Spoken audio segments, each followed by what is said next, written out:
Welcome into week one of the Winter Friday Night Frenzy. Phil Bonatti with Luke Gamble. Tristan and Adina will join us later in the show. And Luke, it's always one of the most fun times of year with so many sports going on. Yeah, that's right. Basketball, wrestling, gymnastics, hockey, swimming, so much to choose from and so much to squeeze into these shows. We start with a big night on the court. That's right. We go to our headline game. Minot and Bismarck playing in front of a packed house. Magi back home after a loss to Mandan.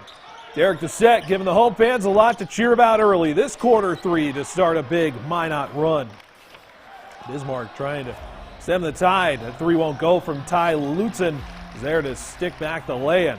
The Magicians come out ready to avenge Tuesday's loss. Logan Conklin's guys down Broadway takes the contact plus the foul.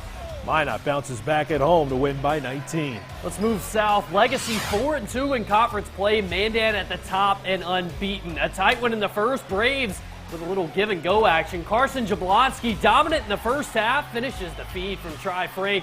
Chase Knoll trying to keep his team in it. Great dribble drive from the corner to tie things up at 24 apiece. The Braves riding momentum, taking advantage of second chances. And it's Jablonski again, driving through the middle, finishing at the buzzer. Mandan remains undefeated, 69-56. Same matchup on the girls' side. Legacy also unbeaten while Mandan is winless in conference play. First quarter, Legacy's Hallie Severson grabs the steal, drives the floor, finding Aaliyah McPherson under the basket, laying it in. 15-0 run to start for the Sabres. More Legacy. This time McPherson was returning the favor, feeding it to Severson. 23-6 at that point. Not an easy night for the Braves. Trying to find something on offense. Jaden Weiss, the quick pass to Maya Sheldon, knocks down the three to cut it to 14.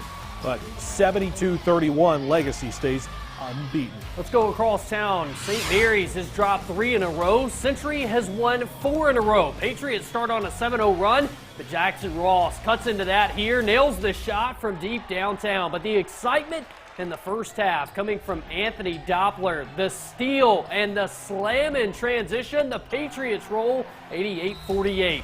St. Mary's girls hoping to get in the win column for the first time, hosting Century. Saints trying to attack the paint early. Micaiah Messer makes a move inside, finishes for 2 underneath to tie things at 4. Patriots finding success in the paint. Erica Lee scoring the first 6 points for her team to jumpstart things as Century keeps the win streak alive, 71-52. Now let's go to the Class B level. Shiloh girls coming off its first loss of the season, hosting Oak Grove. Skyhawks getting things started early. Hannah Weston coming off the double screen finds nothing but net on the wide open 3-ball. But check out this movement from Emma Duffy. Great find in the quarter. Ava Herringer waiting on the other end for the 3-ball. Skyhawks soar 67-39. Shiloh boys ranked 3rd in the state. Oak Grove receiving votes in the polls. Premier matchup here in the first quarter. Grover's calling for the alley-oop early. Not quite a slam on the other end, but Trey Hatfield there to finish it off the glass for 2. Skyhawks buckling down on defense as the game continued. Kyler Klein with the steal finish the other way. However, it's Oak Grove that gets the upset, 71-68. Moving now to the college level. Sioux Falls traveling to face Minot State. First start of the season for Minot native Ben Bowl.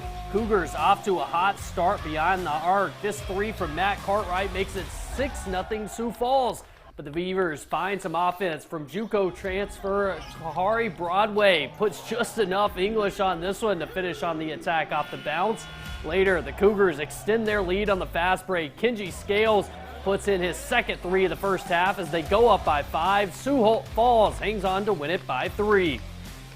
Moving south, the Marauders men hoping to make it back-to-back wins with the Mustangs of Southwest Minnesota in town. UMary strikes first. Zion Smith cuts through 2 defenders, hits the shot off the backboard. Next trip down the court, it's the Mustangs' Dunwa Amit who buries the jumper, tied at 2. Then it's the Lithuanian Gertautis Urbana-Vicious. Nobody guarding him as he buries the 3. More Marauders this time. Smith finding Cam Warren's under the basket, puts it in for 2. He wanted the foul, did not get it. UMary trailed by 1 at that point, but they would bounce back and win by 5. So some good hoops action to start, but we got more after the break. Yeah, lots of wrestling and hockey action, plus some more from the court coming up after the break. But first, a look at scores from around the region.